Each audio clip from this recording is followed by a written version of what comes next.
एक बार फिर से आपका प्रभात क्लासेस में स्वागत है। लास्ट अब तक क्लास 10th की 3 वीडियोस बन चुकी हैं, जिनके पार्ट 1, पार्ट 2 और पार्ट 3 के लिंक डिस्क्रिप्शन बॉक्स में दिए गए हैं। आप वहां पे जाकर के पहले पार्ट 1, 2 एंड 3 देखें, उसके बाद पार्ट 4 देखिएगा। तो आज जो टॉपिक है हमारा वो है रेजिस्टिविटी। तो रेजिस्टिविटी को समझने के लिए पहले हमें ये समझना पड़ेगा कि रेजिस्टेंस, किसी भी वायर का या किसी भी कंडक्टर का रेजिस्टेंस किन किन बातों पर डिपेंड करता है। तो ये हमारा एक कंडक्टर है, ये एक वायर है सिंपल, जिसका क्रॉस सेक्शनल एरिया यानी कि ये वाला जो एरिया है, ये एरिया सर्कुलर फॉर्म में है, ये एरिया है A और लेंथ है L। तो जो इसका रेजिस्टेंस होता है R, रेजिस्टेंस डायरेक्टली प्रोपोर्शनल होता है लेंथ के। आप इस बात को एक ऐसे समझ सकते हैं कि मान लीजिए मुझको यहां से 200 मीटर की दूरी तक जाना है और उसके बाद 2 किलोमीटर की दूरी तक जाना है, तो रास्ते में रुकावटें किस रास्ते में ज्यादा आएंगी? 200 मीटर के रास्ते में ज्यादा आएंगी या 2 किलोमीटर के रास्ते में ज्यादा आएंगी? ऑब्वियस सी बात है, जितना लंबा रास्ता होगा रुकावटें उतनी ही ज्यादा आएंगी, यानी कि रेजिस्टेंस उतना ही ज्यादा होगा। तो अगर लेंथ ज्यादा है वायर की तो उसका रेजिस्टेंस भी क्या होगा? ज्यादा। इसके अपोजिट बात करें, R inversely proportional to cross sectional area A। इस बात को ऐसे समझते हैं कि अगर हम जिस सड़क पर चल रहे हैं वो सड़क पतली है, कम चौड़ी है, तो उसका रेजिस्टेंस, उस पर रुकावटें ज्यादा आएंगे, या सड़क अगर चौड़ी हुई तो उस पर रुकावटें ज्यादा आएंगी? ऑब्वियस सी बात है, जो सड़क पतली होगी उसकी रुकावटें ज्यादा होंगी और जो सड़क चौड़ी होगी उसकी रुकावटें कम होगी। सिंपल सी बात है, लेंथ ज्यादा रेजिस्टेंस ज्यादा, एरिया ज्यादा रेजिस्टेंस कम, एरिया कम रेजिस्टेंस ज्यादा। तो अब हम दोनों इक्वेशन को कंबाइन करते हैं, R directly proportional to L upon A। Proportionality का साइन जब भी हटता है तो एक कांस्टेंट से मल्टीप्लाई होती है, और वो कांस्टेंट है यहां पर रो। ये जो सिंबल है, ये इस सिंबल को हम पढ़ते हैं रो। क्या पढ़ते हैं? रो। और इसे ही बोलते हैं रेजिस्टिविटी।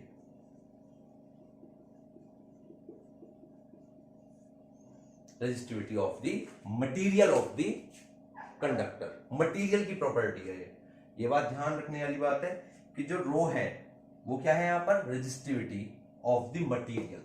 अभी इसके बारे में थोड़ा और डिटेल में पढ़ेंगे। तो अगर हम यहां से रो की बात करते हैं तो रो इक्वल टू क्या हो जाएगा? R, A ऊपर जाएगा अपॉन L, L नीचे आ जाएगा। यूनिट की बात करें, रो R की यूनिट क्या होती है? ओम। ओम का सिंबल होता है ये। एरिया की मीटर स्क्वायर अपॉन L की मीटर। 1 मीटर से 1 मीटर कैंसिल, क्या बचा? Ohm metre. So this is the unit of resistivity, या इसको हम स्पेसिफिक रेजिस्टेंस भी बोलते हैं। रेजिस्टिविटी का ये, या स्पेसिफिक रेजिस्टेंस। क्लियर? अब जो यहां पर मेन बात है पढ़ने की वो क्या है? जो रेजिस्टिविटी है ये किसी एक ही मटेरियल के लिए हमेशा कांस्टेंट रहती है। फॉर एग्जाम्पल, मैंने 2 कॉपर की वायर्स ली, एक ये और एक ये। तो आप देख सकते हैं कि जो 2 वायर्स हैं, ये थोड़ी मोटी वायर है, ये थोड़ी पतली वायर है। इस वायर का रेजिस्टेंस कम होगा, इस वायर का रेजिस्टेंस ज्यादा होगा, लेकिन रेजिस्टिविटी दोनों की क्या होगी? सेम, क्योंकि दोनों ही कॉपर की वायर्स हैं।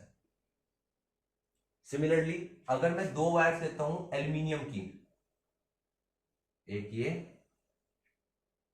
और एक ये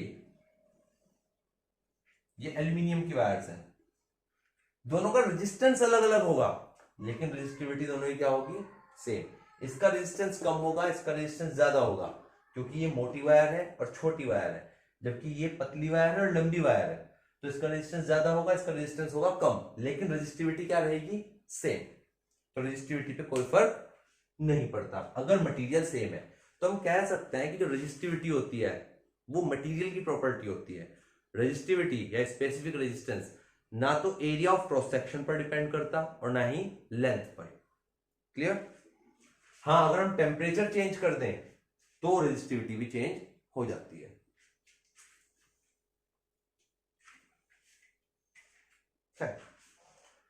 तो अगर हम रेजिस्टिविटी की कंपैरिजन करें तो इंसुलेटर्स की रेजिस्टिविटी सबसे ज्यादा होती है, सेमीकंडक्टर्स की उससे कम होती है, एलॉयज की उससे कम होती है, और प्योर मेटल्स की रेजिस्टिविटी सबसे कम होती है।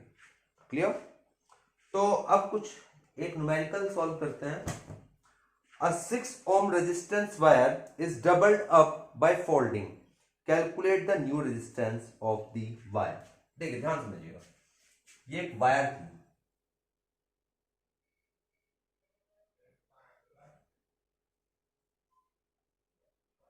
इसका रेजिस्टेंस मान लीजिए था 6 ओम। इसका रेजिस्टेंस क्या दे रखा है? R इक्वल टू 6 ओम। उसने क्या कहा कि इस वायर को फोल्ड करके डबल कर दिया।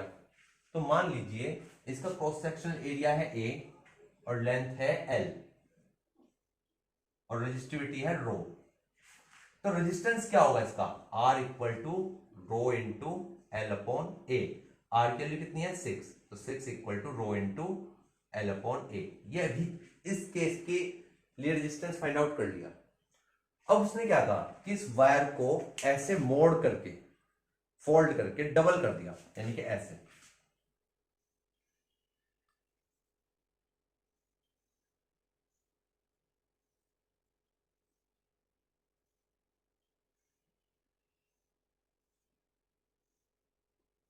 इसको ऐसे मोड़ करके डबल कर दिया। तो इसका क्रॉस सेक्शनल एरिया क्या हो जाएगा? ए और ए 2a, बट लेंथ क्या हो जाएगी? हाफ, यानी कि L/2।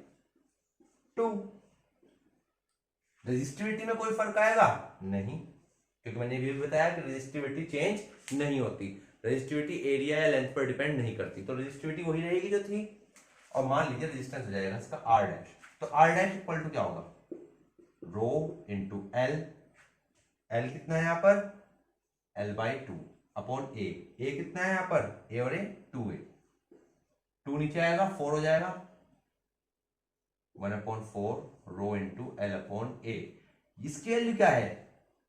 6, तो पुट कर दीजिए इस वैल्यू, 1/4 इंटू 6, ये आ गया 1.5 ओम।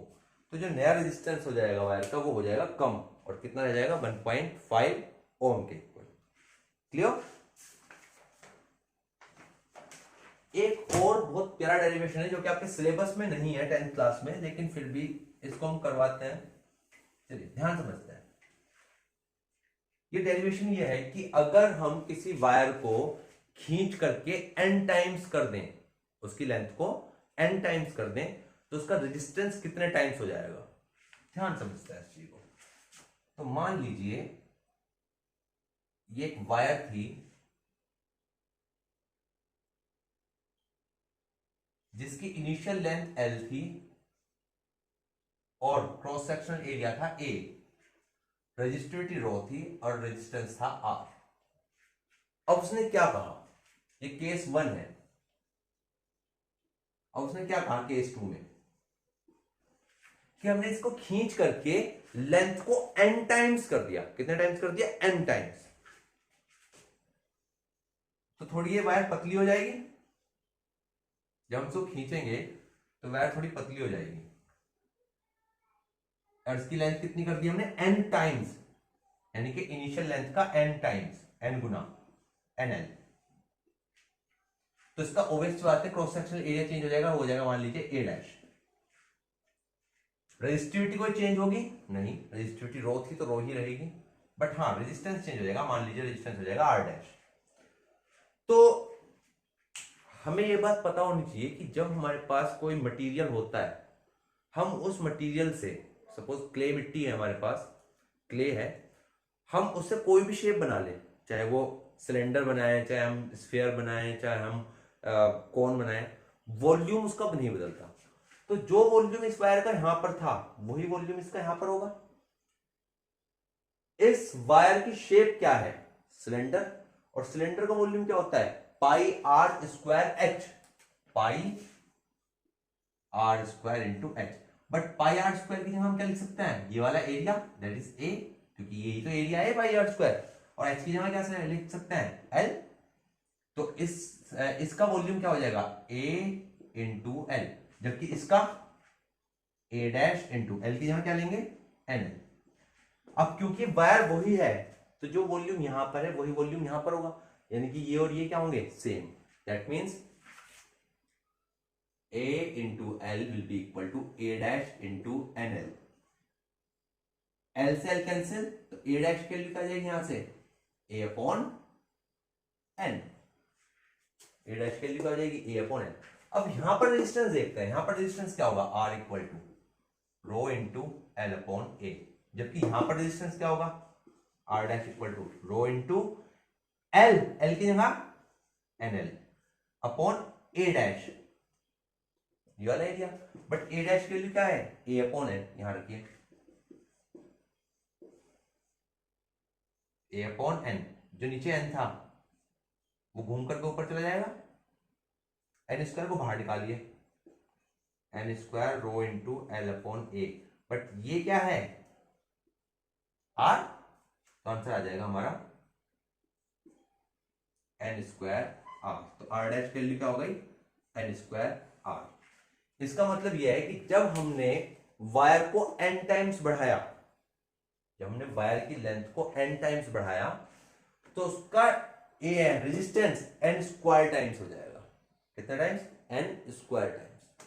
फॉर एग्जांपल अगर मैं सपोज इसका रेजिस्टेंस शुरुआत में 2 ओम था, इसकी लेंथ को डबल करा, कितना करा डबल, तो रेजिस्टेंस क्या हो जाएगा 2 स्क्वायर टाइम्स ऑफ इनिशियल, यानी कि इसका स्क्वायर कीजिए 2 का स्क्वायर 4 इंटू 2 दैट इज 8।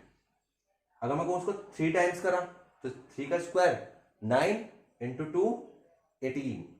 अगर मैं कहूं ये 4 टाइम्स करा तो 4 का स्क्वायर क्या होगा 16 into 2 that is 32 ohms. Clear. तो जब भी हम किसी वायर को n टाइम्स, उसकी लेंथ को n टाइम्स बढ़ाते हैं तो उसका एरिया n स्क्वायर टाइम्स बढ़ जाता है।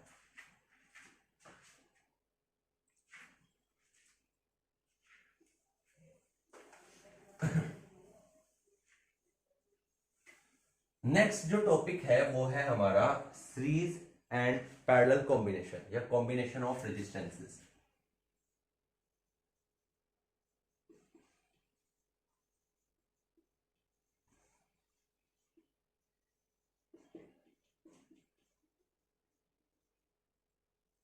और इसमें आता है पहला सीरीज कॉम्बिनेशन।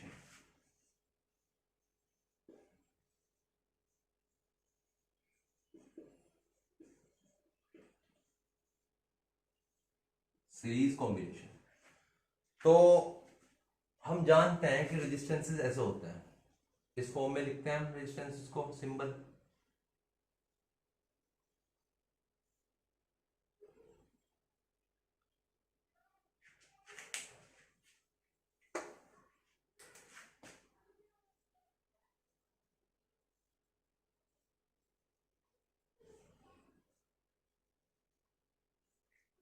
मान लीजिए हमारे पास 3 रेजिस्टेंसेस थे R1, R2 एंड R3।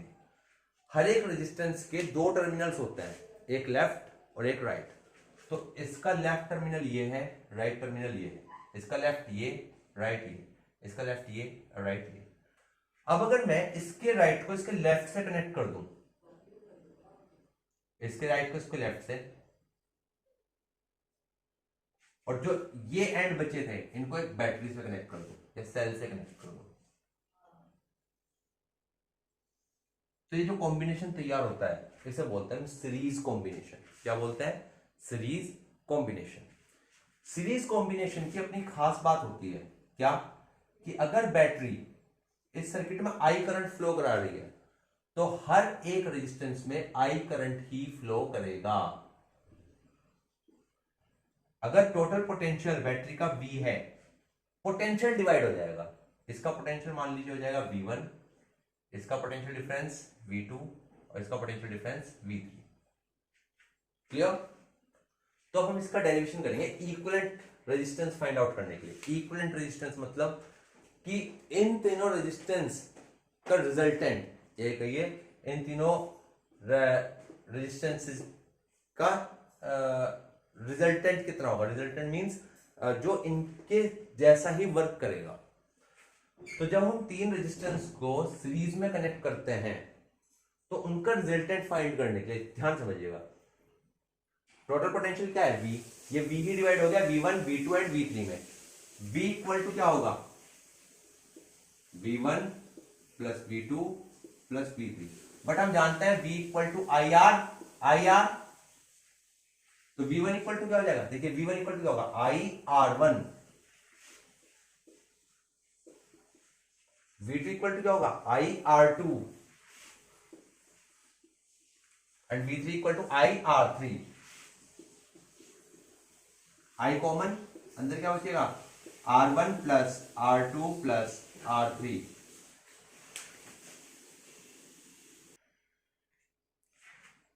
तो I कॉमन लिया, R1 plus R2 plus R3। अब मान लीजिए हमने इस पॉइंट A और B के बीच में एक ऐसा रेजिस्टेंस लगाया R जिसमें करंट तो फ्लो कर रहा है I और इसके बीच का पोटेंशियल डिफरेंस है V। तो V इक्वल टू क्या होगा IR, इस V की वैल्यू यहां पर रखी, तो IR इक्वल टू क्या होगा IR1 plus R2 plus R3, I से I cancel, R equal to क्या हो गया R1 plus R2 plus R3। So this is the resultant resistance. तो आप देख सकते हैं कि अगर मैं R1 की वैल्यू लूं 2 ओम, R2 की वैल्यू लूं 3 ओम, R3 की वैल्यू लूं 4 ओम, तो जब हम इनको तीनों को सीरीज में कनेक्ट करेंगे तो इनका रिजल्टेंट क्या आएगा, R equal to 2 plus 3 plus 4 that is 9 ohm, जो कि हर एक रेजिस्टेंस से भी ज्यादा है, किसी भी एक पर्टिकुलर रेजिस्टेंस से ज्यादा है। तो जब भी हमें किसी सर्किट के अंदर अपने रेजिस्टेंस की वैल्यू को बढ़ाना होता है तो हम क्या करते हैं, उस पॉइंट पर कुछ रेजिस्टेंसेस को सीरीज में कनेक्ट कर देते हैं, और यही क्या होता है सीरीज कॉम्बिनेशन। सीरीज कॉम्बिनेशन के याद रखने वाली बातें क्या है कि सीरीज कॉम्बिनेशन में करंट सेम रहता है जबकि पोटेंशियल डिवाइड हो जाता है। दूसरी याद रखने वाली बात क्या है कि सीरीज कॉम्बिनेशन में रिजल्टेंट रेजिस्टेंस क्या होता है R1 plus R2 plus R3 plus R4 plus R5 and so on. ठीक है, अब इसके बेस पे कुछ न्यूमेरिकल्स करते हैं।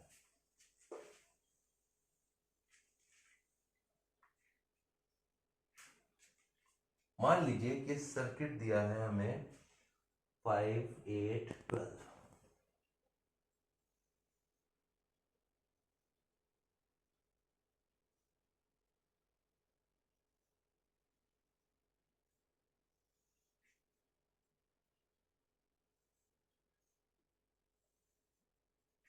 ये 6 वोल्ट की बैटरी है, 5 ओम, 8 ओम एंड 12 ओम, और यहां पर हमने कनेक्ट किया है एक एमीटर। एमीटर क्या मेजर करता है करंट, और यहां पर हमने कनेक्ट किया है मान लीजिए वोल्ट मीटर। वोल्ट मीटर क्या मेजर करता है पोटेंशियल डिफरेंस। तो ये जो वोल्ट मीटर है ये 12 ओम के रेजिस्टेंस के एंड्स पर पोटेंशियल डिफरेंस मेजर करके हमें देगा। तो हमारे से पूछा जाएगा कि एमीटर की रीडिंग बताइए, दैट इज करंट बताना है हमें कितना है, और वोल्ट मीटर की रीडिंग यानी कि इसके एंड पर पोटेंशियल बताना है क्या होगा। तो पहला हमारा काम है इक्विवेलेंट रेजिस्टेंस फाइंड आउट करना। तो इक्विवेलेंट रेजिस्टेंस क्या होगा यहाँ पर R equal to 5 plus 8 plus 12 that is 25 ohm. Clear, voltage कितना है 6 वोल्ट। तो हम जानते हैं formula equal to V equal to I R होता है, यहां से I निकाल सकते हैं V अपॉन R। V कितना है 6 और R कितना है 25। You can solve this and your answer is in ampere, 0.24 ampere, 0.24 ampere. अब हम जानते हैं कि जो करंट यहां से चलेगा वही करंट इसमें जाएगा, वही करंट इसमें जाएगा, वही करंट इसमें आएगा। इसके एंड्स पर पोटेंशियल है मान लीजिए V, हमें V की वैल्यू कैलकुलेट करनी है। तो एक फिर से हम जानते हैं V इक्वल टू क्या होता है I R. V equal to क्या होता है आई आर। I की वैल्यू कितनी है 0.24 4 बट आर की वैल्यू क्या है यहाँ पे, इस एंड के लिए आर की वैल्यू कितनी है 12 ओम, राइट। जब इसकी मल्टीप्लाई करेंगे आंसर आ जाएगा 2.88 वोल्ट। इसी तरीके से आप इसके एंड पर भी पोटेंशियल डिफरेंस फाइंड आउट कर सकते हो। अगर इसके एंड पर पोटेंशियल डिफरेंस है V1, तो V1 इक्वल टू क्या हो जाएगा I R, I की वैल्यू वही 0.24, R की वैल्यू 8। यहां पर भी V2 equal to I R, I की वैल्यू 0.24, R की वैल्यू 5 होगी। क्लियर। तो हम ऐसे सीरीज कॉम्बिनेशन के न्यूमेरिकल्स को सॉल्व कर सकते हैं। Next is parallel combination.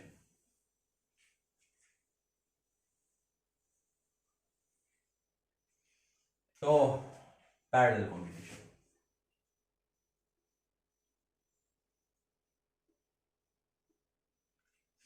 तो हमारे पास तीन रेजिस्टेंसेज है, मान लीजिए R1, R2, R3, R1, R2 and R3। इसका left terminal, right terminal, left terminal, right terminal, left right. अगर मैं सभी लेफ्ट को एक पॉइंट से कनेक्ट कर दूं और सभी राइट्स को भी एक ही पॉइंट से कनेक्ट कर दूं, और फिर जो कॉमन पॉइंट्स होंगे इन्हें एक बैटरी से कनेक्ट कर दूं, ये जो कॉमन पॉइंट्स हैं,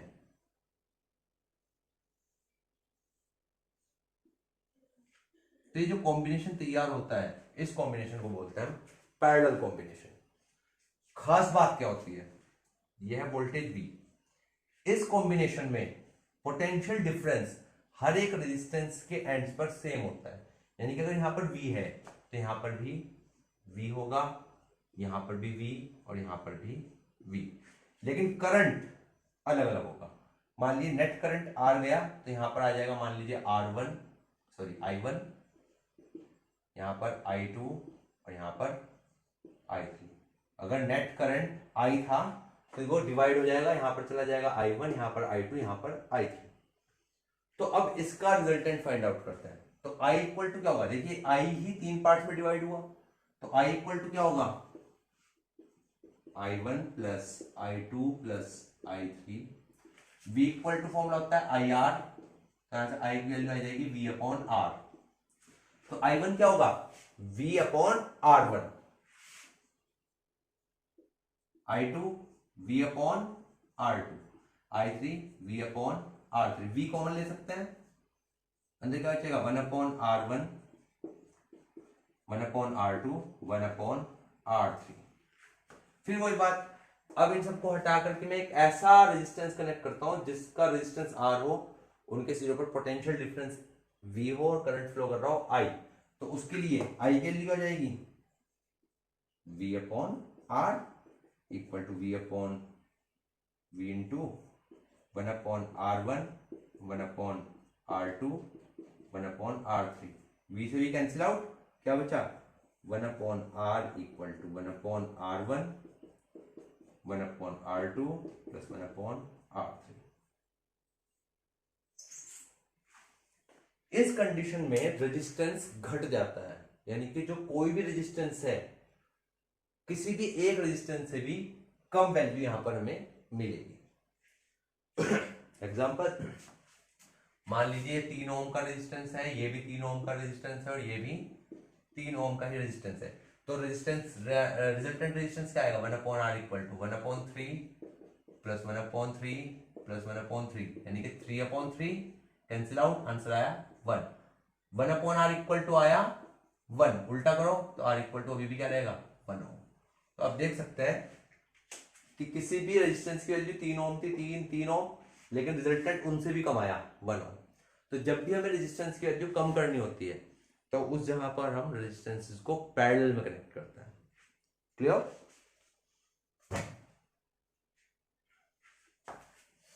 तो एक न्यूमेरिकल करते हैं इसके बेस पे, बहुत प्यारा सा।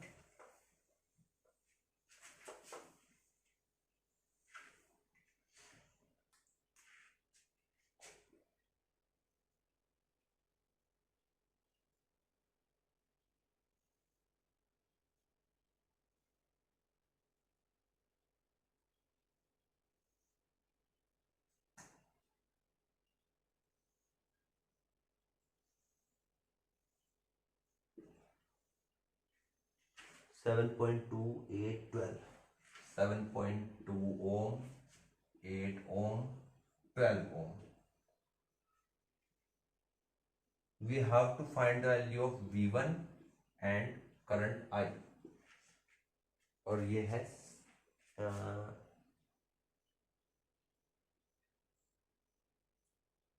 6 वोल्ट 6 वोल्ट की बैटरी। तो क्वेश्चन में और भी बहुत सारी चीजें हम ऐड कर सकते हैं बाद में। हम अगर यहाँ पर ध्यान से देखते हैं तो पहला हमारा सबसे पहला काम यही होता है कि इक्विवेलेंट रेजिस्टेंस फाइंड आउट कर लें। तो अगर इन दो रेजिस्टेंसेस को देखें तो ये दो रेजिस्टेंसेस पैरेलल में कनेक्टेड है, पैरेलल। तो इन दोनों का मान लीजिए इक्विवेलेंट रेजिस्टेंस है R डैश। तो 1/R डैश इक्वल टू क्या होगा 1/8 प्लस 1/12, दैट इज एलसीएम आया 24, 3 प्लस 2 दैट इज 5/24। तो 1/R डैश इक्वल टू 5/24, तो R डैश इक्वल टू क्या होगा 24/5, और इसे सॉल्व करके आंसर आता है हमारा 4.8 नो हाँ 4.8 ओम।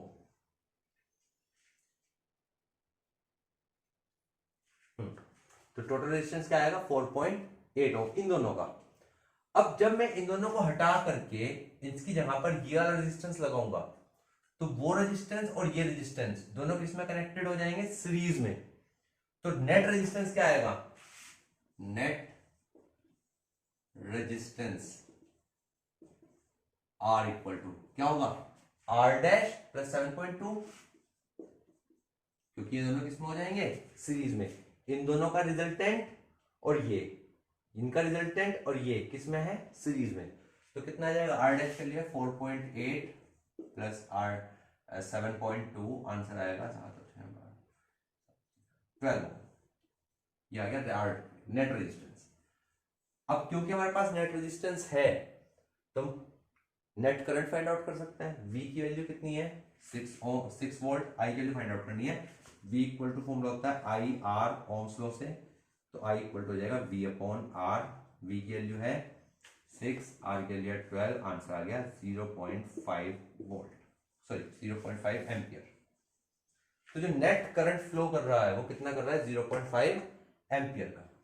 हमें इसके एंड पर पोटेंशियल डिफरेंस फाइंड आउट करना है। तो पोटेंशियल डिफरेंस फाइंड आउट करने के लिए फॉर्मूला क्या लगाएंगे V equal to I R। इस रेजिस्टेंस में कितना करंट फ्लो कर रहा है I, रेजिस्टेंस कितना है 7.2, V निकालना है। तो V1 इक्वल टू क्या होगा I ये 7.2, I के लिए 0.5 इंटू 7.2 दैट इज 3.6 वोल्ट। अब आपसे ये कहा जा सकता है कि इनके एंड्स पर भी पोटेंशियल डिफरेंस निकाल लीजिए। मान लीजिए V2 है, तो अगर यहां पर V2 होगा तो यहां पर भी क्या होगा V2। ये तो प्रॉपर्टी कहती है पैरेलल कॉम्बिनेशन की कि पैरेलल कॉम्बिनेशन में पोटेंशियल डिफरेंस चेंज नहीं होता। तो देखिए 6 वोल्ट में से 3.6 वोल्ट तो यहां पर आ चुका, बाकी कितना बचा 2.4 वोल्ट। वो 2.4 वोल्ट यहां डिवाइड हो जाएगा, यानी कि यहां पर हो जाएगा 2.4 वोल्ट और यहां पर भी 2.4 वोल्ट। क्योंकि 6 वोल्ट यहां पर है उसमें 3.6 यहां पर आ गया, तो यहां पर कितना बचेगा 6 में से 3.6 माइनस करेंगे क्या बचेगा 2.4 वोल्ट। तो 2.4 वोल्ट ही इसके एंड पर होगा और 2.4 वोल्ट ही इसके एंड पर होगा। तो that's all for today. Next video तक गुड बाय।